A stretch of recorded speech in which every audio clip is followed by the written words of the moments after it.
자, 여러분, 최근에 이재명이가 뜬금없이 김포공항에 이전 떡밥을 슬쩍 꺼내더니 난데없이 앞으로는 비행기들이 수직 이착륙을 하게 될 거다라는 기가 막힌 소리를 내버려가지고 많은 논란이 되고 있습니다.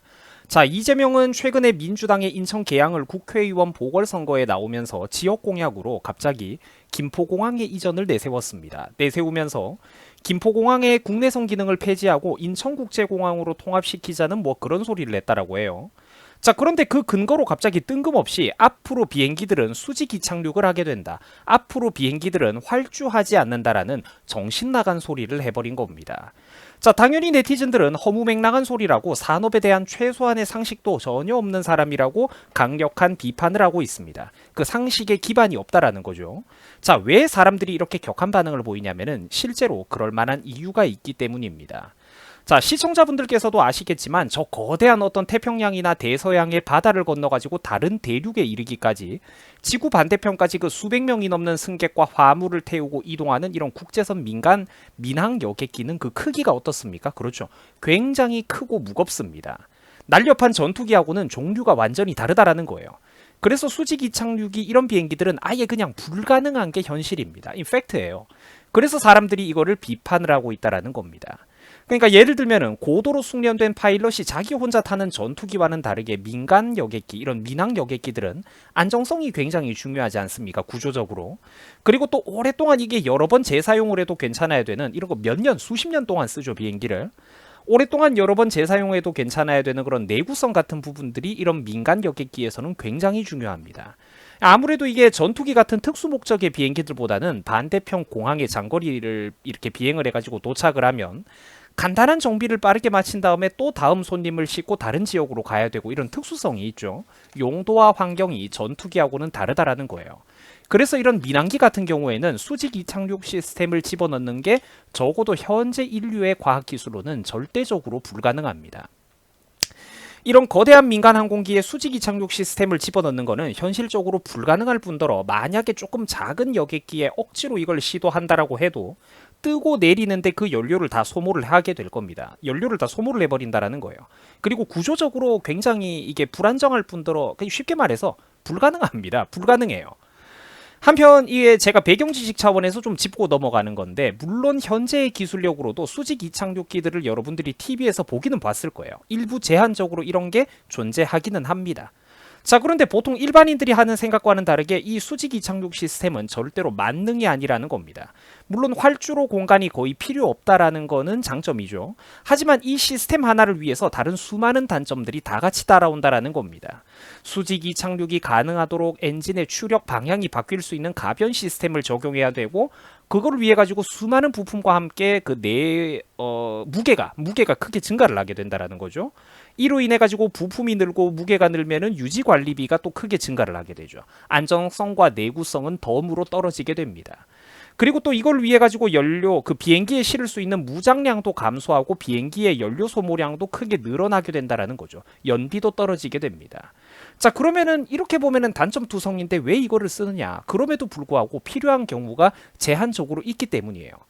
이제 어떤 제대로 된 비행기를 굴릴 만큼 대형 항공모함이 없거나 강습 상륙함 정도를 보유하고 있는 우리나라들 혹은 기타 중견 국가들 같은 경우에는 이런 단점을 감수하고서라도 원거리 화력 투사가 꼭 필요한 경우가 있기 때문에, 즉 활주 공간이 이제 한정되어 있는 해군 항공대 같은 곳에서나 이게 제한적으로 이 수직 이착륙 시스템을 쓴다라는 거예요.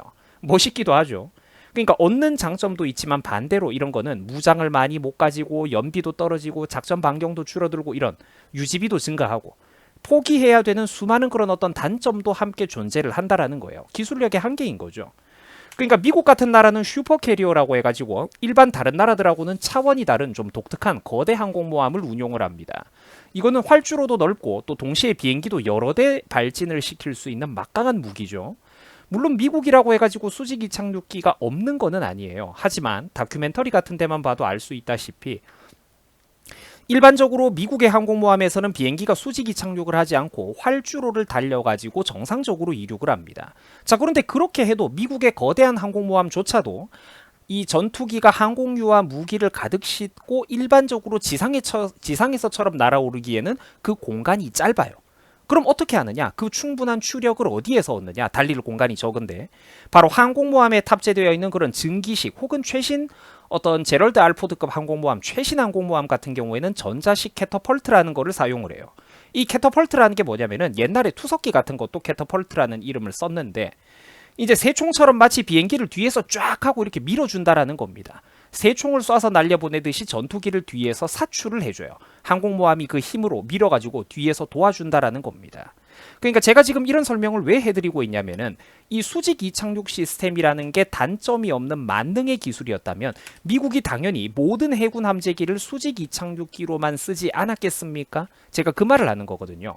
단점이 많으니까 이거를 제한적으로만 쓰고 일반적인 이륙 방식을 많이 쓴다라는 거예요. 그러니까 이제 이렇듯 현대사회에서 돌아가는 시스템의 상당수는 굉장히 고도로 발달되어 있기 때문에 일반인들이 얼핏 볼 때 저거 왜 저렇게 비효율적으로 하지 싶어도 나름대로 다 그 이유가 있다라는 겁니다. 체계가 있다라는 거예요. 한편 미국이 동맹국들에게만 제공하는 이 F-35라고 또 멋있는 스텔스 전투기가 있죠. 이거 우리나라도 구매를 했습니다. 자, 그런데 이 F-35 역시 다양한 파생 버전이 있어요.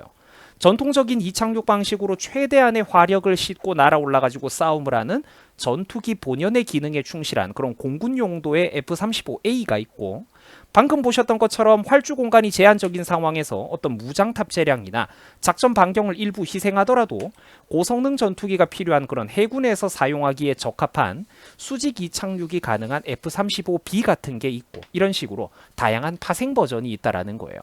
이렇듯 이 현대 산업 시스템이라든지 이 체계는 다 그 용도에 맞는 어떤 시스템이라는 게 있다라는 겁니다. 자, 그러니까 제가 이런 지금 배경 지식을 설명드리는 게 여러분들의 시야를 넓혀드리는데 되게 중요했죠. 물론 알고 있는 분들도 있고 모르는 분들도 많았을 거예요. 자, 시야가 열리고 나면 이제 보이는 게 많아지는 겁니다. 이러니까 사람들이 이재명의 여객기 수직 이착륙 발언을 그렇게 비판을 했던 거예요. 몇백 명을 태운 민항기가 수직 이착륙을 한다고 덜덜덜 앨런 머스크도 한 수 접고 들어가겠다. 자, 또 이런 사람도 있죠. 참 바보 같은 소리다. 소형 비행기는 가능하지만 수백 명씩 탑승하는 이런 대형 비행기에는 절대로 이게 불가능하다. 여객기는 다 대형이다. 멀쩡한 공항을 두고 왜 항공모함 같은 데서 제한적으로나 쓰는 방식을 민간 여객기가 해야 된다라는 거냐, 제대로 공부를 좀 하고 떠들어라 등등 이런 의견들을 볼 수가 있는데, 아까 제가 이제 설명드렸던 어떤 그런 것들, 디테일한 상식을 알고 나서 지금 이런 댓글들을 보면은 한눈에 이제 이해가 되실 겁니다. 그죠? 자, 그리고 네티즌들은 또 이렇게 비판을 했습니다. 대선 때 한국이 조만간 기축통화국이 된다라는 말도 안 되는 소리를 하더니 계양 을에 나와가지고는 민항기가 조만간 수직 이착륙을 한다라는 허무맹랑한 소리를 떠들어대고 있다. 입에 발린 말로 그저 사람들을 그럴듯하게 현혹시키려고 하다 보니까 저런 얼토당토하는 이야기를 마음대로 싸질러 대는 것이다. 이런 사람을 걸러야 됩니다라고 또 비판을 하고 있고, 또 이제 이런 의견도 있었어요. 여객기가 무슨 가벼운 드론인 줄 아느냐. 애들이 갖고 노는 어떤 그런 RC 비행기 있죠.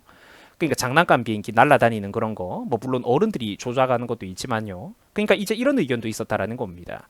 여객기가 가벼운 드론인 줄 아느냐. 동체 전체에 이렇게 길게 걸쳐가지고 여행객들 수백 명이 탑승을 하는데 대체 어디로 그런 에너지를 토출해가지고 부양하는 힘을 얻겠다라는 거냐. 나대지 말고 너는 감옥 갈 준비나 해라라는 의견을 우리가 볼 수가 있습니다. 그 사람들이 너무 이게 제명이가 상식이 없으니까 기가 막혀 한다라는 거예요.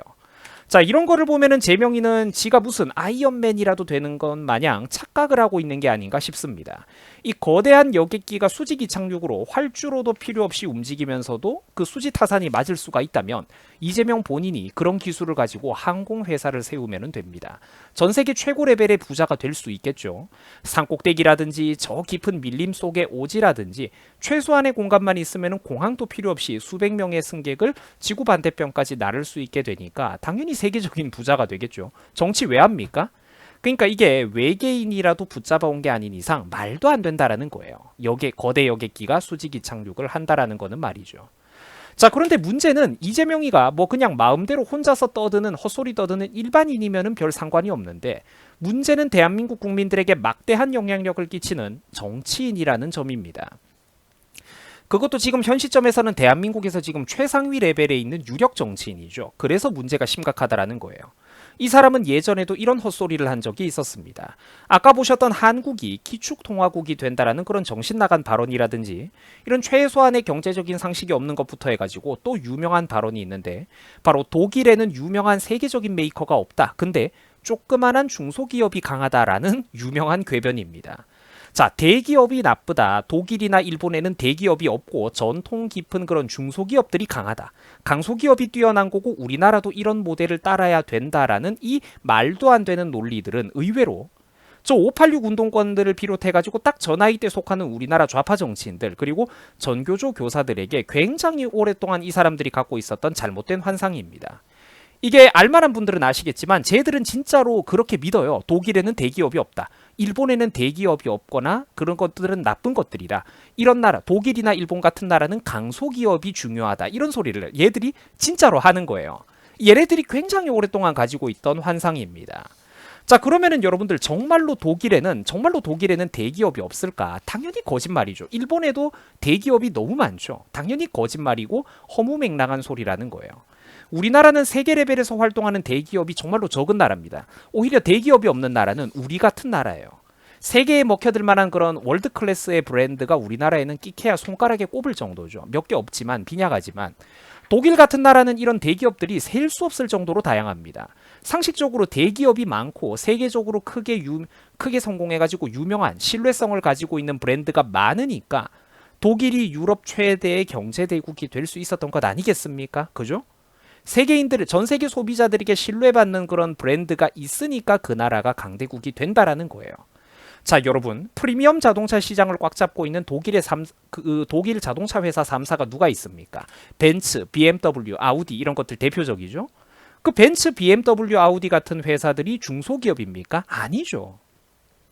SAP 그룹, 폭스바겐, 아디다스, 포르쉐, 알리안츠 보험 이런 회사들이 그러면은 세계적으로 별로 안 유명한 회사인가요? 아니죠. 모두가 전 세계 시장에서 자기 분야를 꽉 잡고 있는 유명한 세계적인 브랜드들입니다. 당장 우리나라 삼성전자가 미래 먹거리로 사활을 걸고 있는 반도체 시장을 한번 생각을 해보세요. 이 규모가 장난이 아니죠. 반도체 신규 공정 생산 라인을 하나 새로 까는 데는 기본 수십조에서 수백조 단위의 자금이 소모됩니다. 말 그대로 천문학적인 어떤 그 외계인들이 경쟁하는 세상이에요. 이거는 그러니까 여러분들 솔직히 말해서 기업의 단위가 아니죠. 국가도 어디 어설픈 국가들 말고 세계 최상위권 나라들 수준의 거의 국가 예산에 가까운 그런 대규모 투자 규모를 자랑하는 어떤 그런 첨단 시장들입니다. 반도체 나노밀리미터 단위의 설계와 공정을 하고 거기에 걸맞는 또 고도의 기술력과 인력을 확보하고 자금을 동원하고 국가적 단위를 넘나드는 거대한 인프라 설비를 집어넣어야 되고, 여러분 이런 게 주먹구구식으로 일하는 우리나라 중소기업들이 감당 가능한 레벨의 사업일까요? 아닙니다. 아니에요. 차원 자체가 다른 고도화, 대규모화가 되어 있는 조직이라는 겁니다. 이게 사람이라고, 막말로 이게 사람이라고 다 똑같은 사람이 아니라는 거예요. 어쩔 수가 없는 거야. 이게 레벨이 다르다니까. 레벨 우가 틀려요. 그러니까 이런 사람들도 있고 이런 조직들이 있어야지만 나라 전체가 다 같이 잘 먹고 잘 살 수가 있다라는 겁니다. 그런데 이런 기업들의 발목을 우리나라 스스로 잡아당겨가지고 얻을 게 뭐가 있겠습니까? 미래 먹거리 경쟁에서 이런 식으로 우리나라가 한번 시장 경쟁에서 밀려나고 도태되면은 어떻게 될까요? 그렇죠. 전 국민들이 다 같이 오늘보다 가난한 내일을 맞이하게 되는 겁니다. 부모 세대보다 더 가난한 자식 세대라는 그 현실을 받아들여야만 된다라는 거예요. 친애하는 우리 유튜브 시청자 여러분들, 대기업들은 악당이 아닙니다. 대기업은 악당이 아니에요. 대기업이 있고 대기업이 오히려 더 많이 우리나라에 많아져야 국민들에게 꼭 필요한 양질의 일자리가 늘어나고 높은 월급, 편안한 근로 환경이 더 많아질 수 있다라는 겁니다. 그리고 그렇게 잘 먹고 잘 사는 월급쟁이들이 많아져야 그 사람들의 호주머니로 같이 밥 먹고 사는 자영업자들, 요식업계들, 숙박업소들, 다른 국민들도 다 같이 잘 먹고 잘 살고 삶의 여유가 늘어난다라는 거예요. 그리고 또 자영업자들이 잘 돼야 대학생들이 알바 일자리하고 학자금 마련하는 것도 더 쉬워지지 않겠습니까? 이렇듯 재벌이나 부자들은 절대로 우리를 착취하는 게 아닙니다. 모든 경제는 좋든 싫든 하나의 거대한 원으로 서로 연결되어 있다라는 거예요. 그래서 한때 일국의 대통령까지 꿈꿨다라던 이런 인간이 진짜 현대산업에 대해 가지고 정말 단 하나도 모르는 이런 거를 여러분들 좀 보세요. 유튜버보다도 못하잖아요. 부끄럽지 않습니까? 한국이 조만간 기축통화국이 된다고요? 실제로 이 사람이 했던 말이죠. 독일에는 세계적으로 유명한 대기업과 브랜드가 별로 없었습니까? 아니죠. 이제는 하다하다가 수백 톤이 넘는 민항기가 수직 이착륙을 하고 활주로가 필요 없는 세상이 올 거라고요. 뭐 미래에는 그러면 화성이랑 목성으로 고등학생들이 수학여행 가는 시대도 오기는 올 거예요. 뭐 수백 년, 수천 년 뒤에는 그게 가능할지도 모르죠. 그러니까 이게 말도 안 되잖아요. 어떤 현실에 대한 어떤 현실 산업에 대한 최소한의 어떤 배경 지식이 전혀 없잖아요. 무슨 전문적인 공학자가 되라는 게 아니라 최소한의 경제 배경 지식, 산업 배경 지식이 없잖아요. 언제까지 이런 무식한 사람들이 대한민국에서 사회 지도층으로 군림하면서 국민들 위해서 이렇게 목을 힘주고 떵떵거리는 모습을 우리가 봐야 되는 겁니까? 그러니까 우리나라도 진짜 무조건 진영 논리에만 함몰되어 가지고 맹목적인 지지를 할 것이 아니라 정치인들의 수준을 좀 객관적으로 따져보자라는 거예요. 나와 여러분들이 평범한 일반인들이라도 얼마든지 이런 사람들을 분야에 따라서는 어리석다, 네 의견은 틀렸다 이렇게 우리가 평가를 할 수가 있다라는 겁니다. 이제는 좀 우리나라도 걸을 거는 걸러낼 줄 알아야 될 것입니다. 국민들이 스스로 생각할 수 있어야 할 것입니다. 여러분들 수고하셨습니다.